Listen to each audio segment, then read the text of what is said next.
Good day, students. I am Ma'am Diane, your Earth and Life Science teacher. So before we discuss our topic, the branches of science, may surprise muna ako sa inyo. So let us try to answer the following scrambled letters. So ito ay review lang. Unscramble the letters and reveal the science terms. Let's see if you can answer. 1. Okay, ano kaya tong number 1?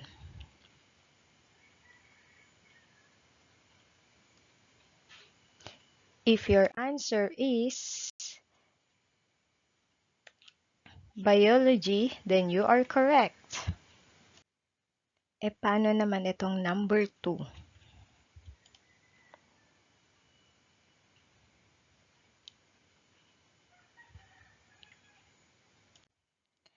If your answer is zoology, may tama ka.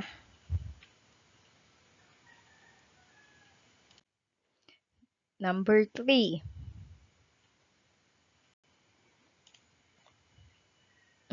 Ano kaya yan? Yes, for number 3, the answer is physics. Number 4.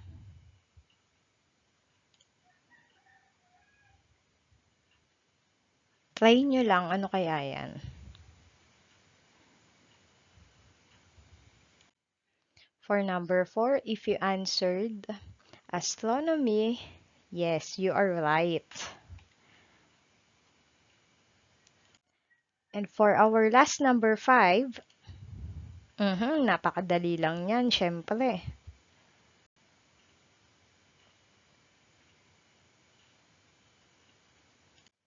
And the answer is Earth. Correct. And you are awesome.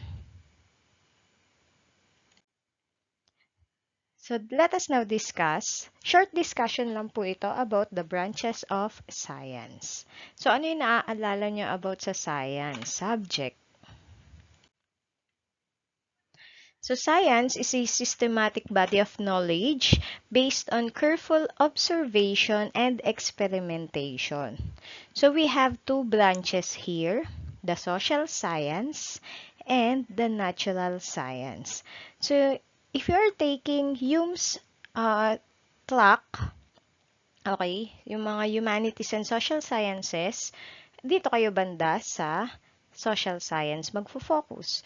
Yung mga kumukuha naman po ngayon ng STEM or Science, Technology, Engineering, and Mathematics, mas marami kayong subjects, mga specialized subjects sa natural science.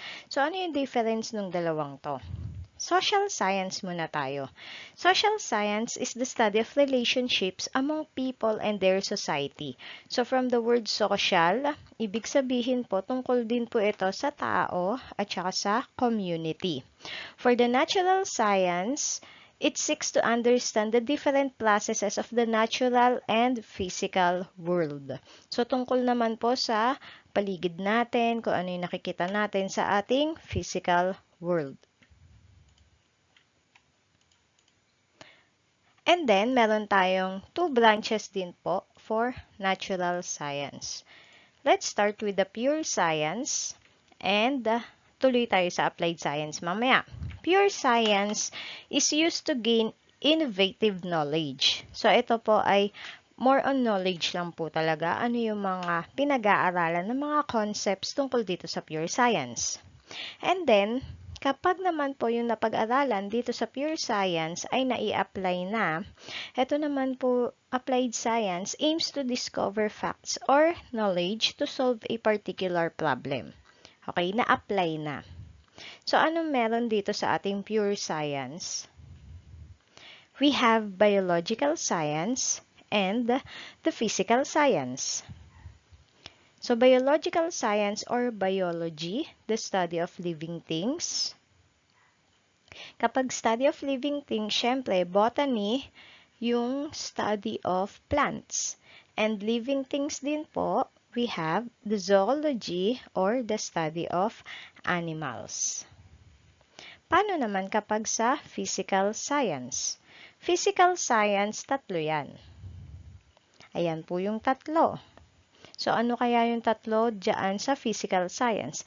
Siyempre, kapag biological science, yun yung may life.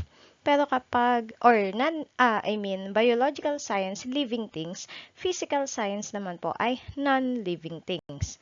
So, ibig sabihin, dito sa physical science, ano yung tatlong yan? So, physical science, meron tayong tatlo. We have the chemistry, the physics, and the earth science. So, ano yung chemistry, ano yung physics, and ano yung earth science for our physical science? Chemistry, the study of the properties, composition, and structure of matter. Kapag physics naman po, classical physics, isang branch, another branch is the modern physics. Pag sinabi nating physics, it is the study of the interaction between matter and energy.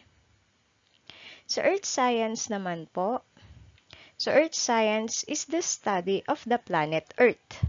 Kaya po sa ating subject na Earth and Life Science, nandito po lahat ng Earth Science na concepts plus dudugtungan lang po natin ng Biological Science. Bakit sa Earth may buhay? Okay, so ano yung mga pag-aaralan dito sa Earth Science? One is the geology. We have hydrology, meteorology, and astronomy. So when we say geology, it is the study of the Earth's land. So geo means earth, land, rocks. Okay, so yung mga mountains kasama po dyan. Hydrology, the study of the Earth's water. So yung mga ocean natin, bodies of water, sa lahat po sa Earth na may tubig, kahit po ang icebergs ay kasama dito sa hydrology. Next, we have the meteorology. So when we say meteorology, it is the study of the atmosphere and climate. Kasama po dito pinag-aaralan yung weather. Okay? So meteorology po yun. And then, astronomy is the study of the universe. So, syempre, ang Earth po natin ay kabilang po sa ating universe.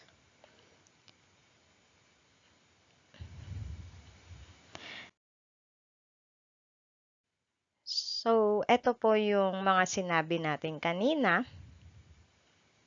Pause nyo na lang po if you want to take down notes.